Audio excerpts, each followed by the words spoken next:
안녕하세요. 법도TV 엄정숙 부동산 전문 변호사입니다. 오늘은 점포 이전 후에도 권리금 회수가 가능한가에 관한 내용입니다. 권리금을 받고 나가려는 자영업자의 권리의식이 높아지는 가운데 남은 기간이 촉박한 상황에서 권리금을 받는 방법에 관해 궁금한 것이 증폭되고 있습니다. 상가임대차에서 세입자는 법률상 권리금을 회수할 권리가 있습니다. 만약 권리금 회수 과정에서 건물주의 방해가 있다면 권리금에 해당하는 금액을 세입자에게 배상해줘야 하는 책임이 있습니다. 하지만 계약기간이 얼마 남지 않아 법적인 대응 시기가 촉박하다면 상황은 간단치 않습니다. 계약기간이 얼마 남지 않은 상황에서 세입자가 권리금 회수를 위해 신규 세입자를 추천하는 경우가 종종 있습니다. 이 경우 건물주가 계약을 거부하거나 권리금 회수를 방해한다면 법적인 대응 시간이 부족해 애를 먹기도 합니다. 결론부터 말씀드리면 계약기간이 많이 남지 않았더라도 건물주의 방해가 확실하다면 점포를 이전한 상황에서도 건물주에게 법적인 책임을 물어 손해배상 청구 소송이 가능합니다. 법률 용어가 어려운 분들을 위해 용어 설명부터 하고 갈게요. 권리금이란 영업시설, 거래처, 신용, 영업상의 노하우, 위치에 따른 이점 등을 기준으로 비롯된 금전적 가치를 뜻합니다.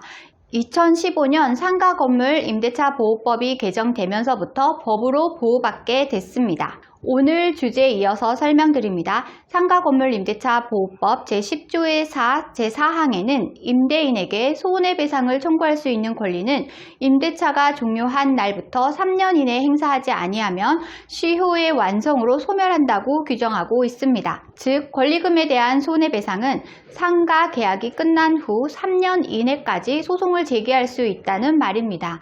따라서 세입자는 얼마 남지 않은 계약기간으로 인해 건물주에게 대응할 시간이 없다는 걱정을 할 필요가 없습니다. 다만 3년 이내라고 하는 것은 반대로 소멸시효가 존재한다는 말이기 때문에 해당 기간 안에 반드시 소송을 진행해야 합니다. 이 과정에서 세입자가 주의해야 할 점도 있습니다. 해당 규정이 적용되기 위해서는 두 가지 전제 조건이 필요하기 때문입니다. 첫 번째는 동법 제1항에서 규정한 세입자는 임대차 계약 기간이 끝나기 6개월 전부터 권리금을 내고 들어올 신규 세입자를 건물주에게 주선해야 한다는 점, 두 번째는 건물주에게 신규 세입자를 주선하는 과정에서 방해 행위가 있거나 계약을 거절하는 행위가 있어야 그 책임을 물을 수 있다는 점입니다. 법률적으로 건물주의 위법 행위를 증명하기 위해서는 신규 세입자의 주선이나 권리금 거래 과정에서 건물주와 주고받은 문자, 통화 녹취, 권리금 계약서, 내용 증명 등을 증거로 남겨두어야 추후 법적인 분쟁에서 유리하게 작용할 수 있습니다. 반면 건물주의 방해가 없었는데도 세입자가 스스로 권리금 회수를 하지 못했다면 어떨까요? 가령 세입자가 신규 세입자를 구하려는 아무런 노력이 없었고 건물주마저 방해하는 행동이 없었던 경우입니다.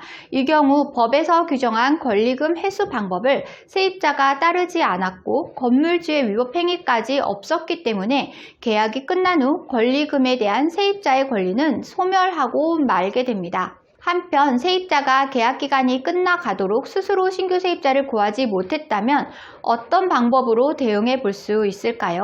누구의 잘못도 아닌 세입자가 스스로 신규 세입자를 구하지 못했다면 그 책임은 온전히 세입자의 몫입니다. 다만 세입자가 권리금 회수를 원한다면 계약을 연장하는 방법이 있습니다. 권리금은 계약이 끝남과 동시에 권리가 사라지기 때문에 계약 연장을 통해 시간을 벌어볼 수도 있다는 뜻입니다. 다만 이미 건물주에게 계약 해지를 통보했거나 계약 종료 날짜가 합의된 경우라면 번복이 쉽지 않기 때문에 법률상 신규 세입자를 주선할 수 있는 기간 내에 신규 세입자를 찾는 게 가장 현명한 방법입니다. 오늘은 점포 이전 후에도 권리금 회수가 가능한가에 관한 내용을 설명드렸습니다. 정리하자면 건물주의 방해로 권리금이 피해가 있다면 계약 종료 후 3년까지 소송을 할 수 있다는 것이고요. 세입자 스스로 신규 세입자를 구하지 못했다면 계약 종료 후에는 권리금이 소멸한다는 것입니다. 권리금 회수는 법률상 정해진 기간 안에 반드시 이루어져야만 권리를 구제받을 수 있다는 점입니다. 오늘 주제와 관련된 문의사항이나 권리금 관련 문의사항이 있으신 분들은 홈페이지에 문의사항을 남겨주시면 답변 드리고 있는데요. 홈페이지는 네이버에서 법도 권리금 소송센터를 검색하시면 쉽게 찾으실 수 있습니다. 홈페이지에 접속하시면 상단 우측에 무료 상담 메뉴가 보이실 텐데요. 빨간색으로 체크된 부분은 명확하게 정보를 입력해 주시고 본문에 궁금한 내용을 입력해 주시면 이메일 또는 유선 전화로 답변 드리겠습니다. 오늘은 여기까지 설명해 드렸고요. 다음에 더 좋은 부동산 법률 정보로 찾아뵙겠습니다. 저는 엄정숙 부동산 전문 변호사였습니다.